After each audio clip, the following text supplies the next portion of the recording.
Por que a comunicação interna nas empresas precisa mudar? E por que a gente está indo para um outro nível? Toda empresa tem uma gestão, mas toda empresa é uma cultura. Reparem os verbos que eu usei.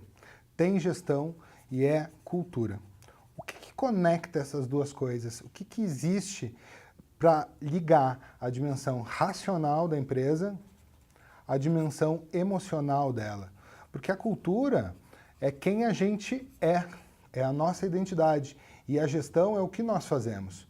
O que está aqui no meio, no centro de tudo, é a comunicação interna de uma empresa. É a forma como essa empresa se comunica que determina a efetividade das suas ações. Quanto mais próximas e intersectadas forem gestão e cultura, melhor. Quanto mais afastadas, menos efetiva a empresa é. O que eu estou dizendo é que, de um lado, nós temos o coração, nós temos a dimensão afetiva, a dimensão subjetiva dessa empresa. E para a gente ganhar o cérebro das pessoas, a gente precisa antes ganhar o coração delas.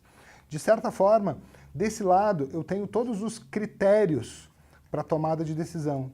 Enquanto aqui, eu tenho os motivos, aquilo que me faz decidir desta ou daquela forma, diferente de todas as outras, porque a minha empresa tem uma característica única.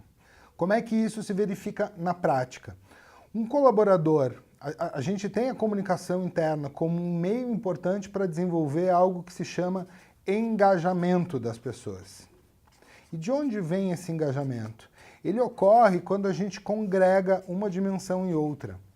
A comunicação vai fazer sentido para as pessoas quando fizer sentir também, quando trabalhar a dimensão afetiva dela. E esse engajamento é quando o colaborador tem, de um lado, o propósito da empresa no seu coração, propósito bem situado no seu coração, e a estratégia da empresa na cabeça.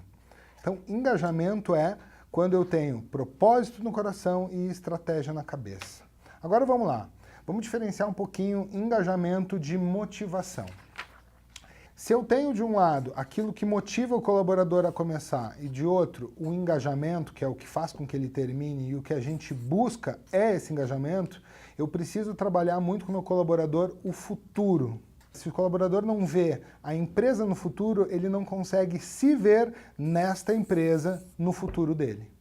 E isso se constrói, portanto, no presente, a partir de líderes que saibam como desenvolver essas pessoas para que elas tenham o propósito no coração e a estratégia na cabeça.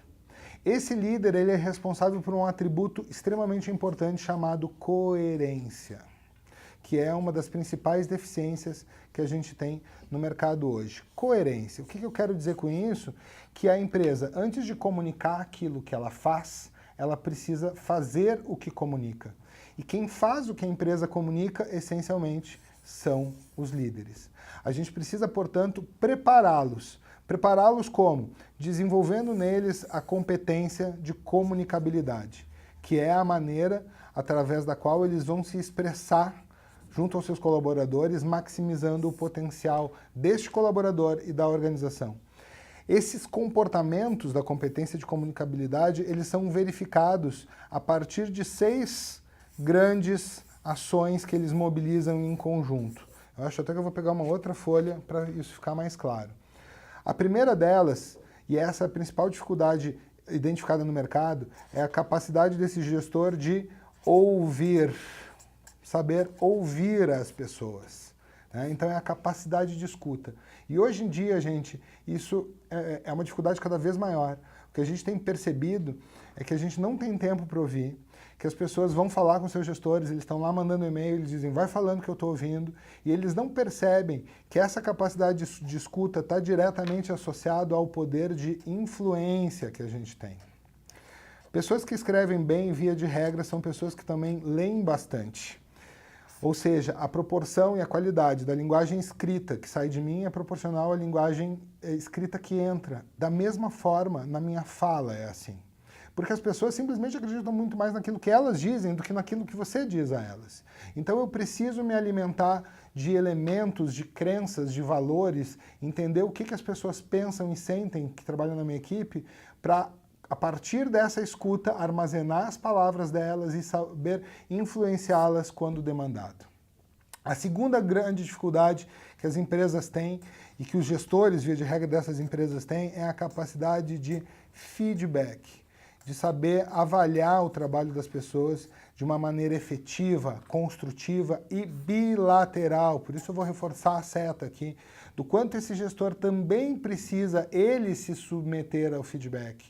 Ele, conectado à escuta, saber ouvir o que as pessoas pensam sobre ele, para que ele possa também alimentar o trabalho dessas pessoas. A terceira dificuldade é a de orientação. Vou tentar fazer uma bússola aqui, né, com o seu norte, sul, leste, oeste.